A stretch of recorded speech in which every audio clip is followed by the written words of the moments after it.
We want to get into our first story, where we're going to talk about remasters, re-releases. Is it the year of the remaster, or has it become the age of the remaster? I think it has in a certain way, but right. But we're going to talk about kind of what games are coming out this year that are going to be remasters or re-releases, and our thoughts about what makes a remaster worth it. So, yeah, it was just announced Spyro is getting a remastered re-release of 1, 2, and 3, or is it every Spyro game? It's, they've indicated that the original Spyro trilogy, so it's the original trilogy, Spyro the Dragon, Ripto's Rage, and Year of the Dragon, is being remastered by Activision. Interesting. The site says this project will be in the same vein as last year's Crash Bandicoot and Insane trilogy, with improved visuals, including new assets, a remastered soundtrack, and other enhancements. The same studio that worked on the project, Vicarious Vision, is said to be putting together the Spyro remaster. It's noted that the trilogy could include content that was cut from the original games. Exactly what form that would take is unclear, but the Insane trilogy received the infamous Stormy Ascent level that was previously only accessible with a Game Shark or an emulator. And it's one of the harder, I think they took it out of the game originally because it was so difficult. And it just wasn't. So they decided to put it back in. So yeah, according to Kotaku, the project is set to be announced next month and then released during the third quarter of 2018, which is somewhere between July and September. Activision has also publicly said that the Insane trilogy was so successful that they're going to be doing more of these original PlayStation titles. Hopefully, because it's the same people, Spyro will get a equally as good remake for it. I mean, we saw earlier this year, or I guess later last year, that Jak and Daxter had come out.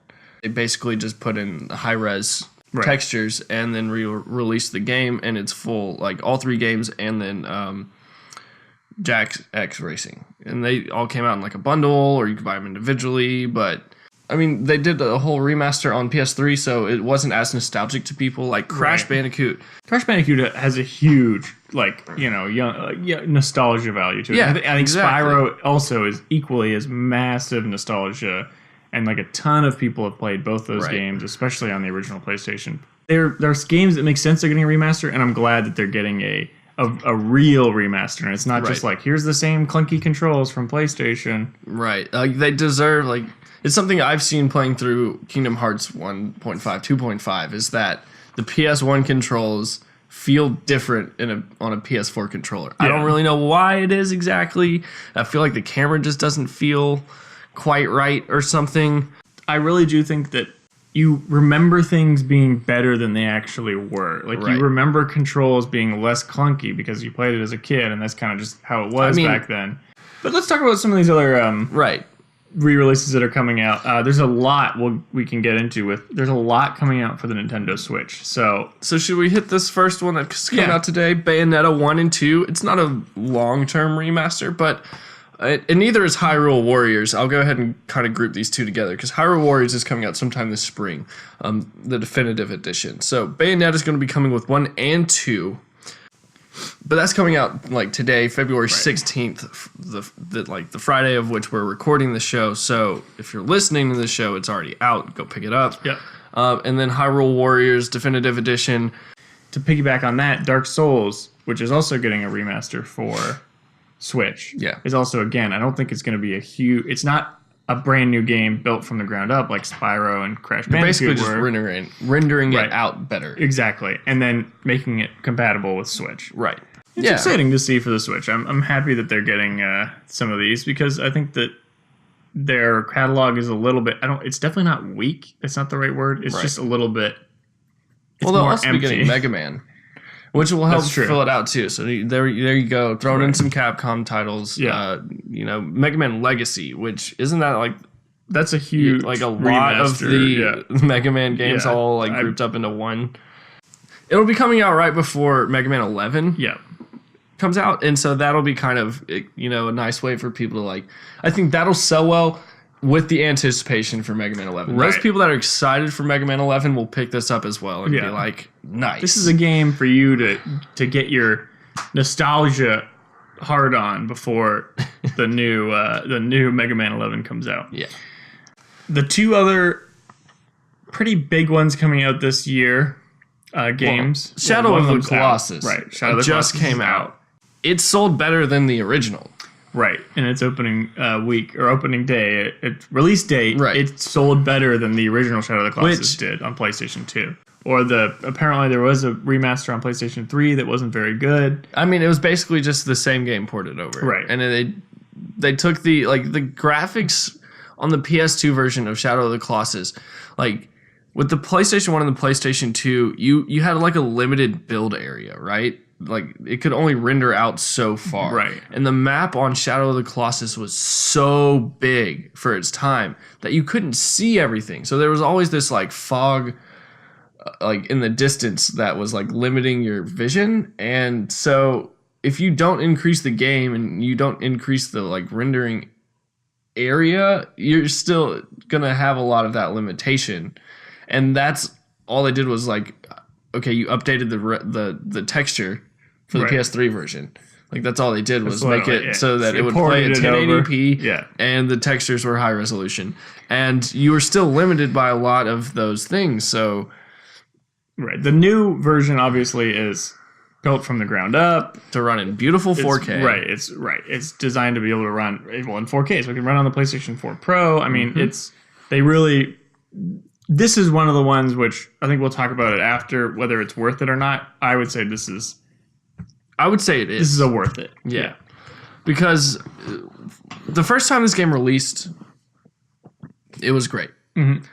And now I feel like all your animations are going to be smoother. You're not going to feel so like clunky because PS2 just like, let's face it, back then like things were clunky compared to now. Yeah. Everything's so buttery smooth. They were. And the high frame rate, the 4K, it's going to make it just feel better. Right. And just nostalgia's sake aside, like it's a great game. And there's a lot of people that missed the chance to play that back in the day. Yeah. And so I feel like this is a good time to release it. There's not a whole lot coming out right now. It's slow. It is slow right now. The game's releases are a little bit slow. They're coming a little bit slow. I mean, I think the only thing it had to compete with was Kingdom Come Deliverance.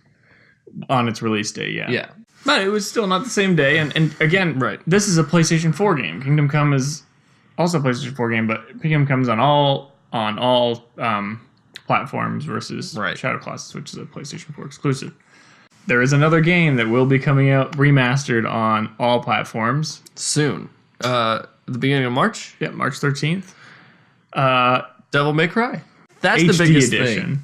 Is that it's coming out on PC because it came out on consoles. Yeah, right? it's definitely people a have already game. played it with a controller, but I think there's some people out there that would love to just like mash their mouse button until it breaks. Yeah. You know, like it's a hack and slash. Yeah, it's a very classic hack and slash. But it's one of the best. It had some really cool combos. There, yeah. You could really rack up some massive hits and do some really crazy damage. And you get some cool bosses. There were some great boss fights to go around. And yeah, I mean, I played through I think 2. Devil May Cry 2, I think, was the one that I played back in the day. And I mean, for those of you that loved the old franchise, or maybe like me who played 1 or 2 but didn't get to play through all 3. It's going to be all bundle. The first 3 Devil May Cry games in HD coming out in one sweet package, which I'm not going to say excited. I think it's cool. And for those of you that loved the franchise, I think it's a great time to pick it back up in full HD and really enjoy the way you used to play the old hack and slash. The old, really for hack and slash fans. Because it is. I mean, it's for Devil May Cry fans, and I think it'll be interesting to see how good it looks, how much effort they really put into this, but it makes sense. I think it fits. Now's the time to come out after they just had a huge flop, I think, with the latest Devil May Cry game. So, it makes sense to try and give a little boost to the people who loved this franchise. Well, there's rumors that they are releasing a new Devil May Cry for the next or the latest gen consoles. Then that might be why they're releasing this now, just to get remind people of why they love Devil May Cry. Yeah, I think it'll be interesting to see if they release a new Devil May Cry and they start showcasing it and it's more along the lines of what we expect with God of War, then I think they could win some people back. But I feel like now The nostalgia of the hack and slash is great. Keep it with the old Devil May Cry, but hack and slashes don't sell anymore. I don't think people want to play a button masher anymore. It just doesn't feel like a next gen game, and it just feels like, oh, I'm playing Devil May Cry 1 and 2, you know. I will say though, I think there is a group of people who just love killing tons of shit and doing really flashy big moves. So you will lose that.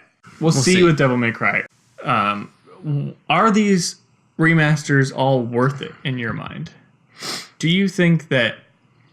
I think obviously it's worth it for the game companies because clearly they keep doing it, so they must be making money because it's easy. You don't have to, the development process is much shorter. Even if you're building it from the ground up, I think it's a lot easier because you don't have to do the whole. You don't have to do storyboards. You don't have to do you don't have to have a writing team at all. Right. So with a lot of these games coming out this year, with Final Fantasy VII Remastered coming out, do you think that it's worth it for us as the gamers? I mean, is this becoming the movie sequel industry where we're just going to see a bunch of rehash of the same old stuff and we're not actually going to we're going to see less and less new original stuff as a result? I mean, if you're going to remake a game, you can take the approach that, Spyro and Crash Bandicoot and Shadow of the Colossus has done, where you basically rebuild the game from the ground up to replicate the older experience. And I'm all for that. That's cool to just be able to revive that old style of game in a very well polished manner. That's cool. But it's nothing fresh and new. So, if you played Spyro back in the day and you really haven't been itching to go and pick it up, or play it, or you don't really care anymore, you're older, you're past that, that nostalgia's not there, you don't have kids that you want them to play through it the same way you did, then it's not going to sell. It's not going to appeal to those people. Now, if you were to tell me that you're going to remake a Spyro game based on the way the old one played, but you're going to redo it completely, and you're going to come in with new powers, new abilities, a whole different combat structure, and all of this, the way Final Fantasy VII is doing it, took the old turn-based style and having your party running around and all that, and they've turned it into this three-dimensional world with an open fight system. I think that's really cool, and that I feel we'll start seeing more and more of those as time moves on, because Tomb Raider did it, right? But I think it's right, and I think it's great to see this revitalization of old franchises through new eyes, and I think people will react well to that. Again, Square Enix did it twice. I mean, Tomb Raider twice, sold really well both times, and you weren't playing the same game. Yeah, it was still Lara Croft, but you're actually getting more of the story and the background and the understanding of why Lara is the Tomb Raider. I would consider the Tomb Raider, though, more of a reboot, right, than a re-release. Now, but I agree with what you're saying, in the sense of Final Fantasy VII, will that feel like a reboot or will that feel like a re-release? I think it'll feel like a reboot because it's going to have the same story, right? But it's going to play completely different, right? Exactly. It's going to be, and I think the story will change a little bit as a result of that. I think it'll be basically the same story, right? But with you're not going to have word for word exact same dialogue. I think it'll be a little bit different now. Because they'll probably add voice acting. They're gonna do right. Well, they have to. Didn't have any voices. Right, exactly. That's what I mean. So Final Fantasy VII, I think, is on the top of what you would the top in terms of effort put into a re-release. I would say, Call of Duty Modern Warfare, when they redid that, would be the bottom, where all you've really done is put new textures in and better rendering of the game, but it didn't even include the DLC. Right. You had to buy the DLC for the game it's not even a new game. So I think that's if you're releasing a remaster, you need to include it with everything. Everything, I think, or everything that comes with the game with the title of the game. Right. It should be a complete edition. It shouldn't be part. So I think that there's a scale. Yeah, with at the bottom being just new textures and maybe some new rendering, and the top being basically a reboot more so than an actual re-release. Re-release.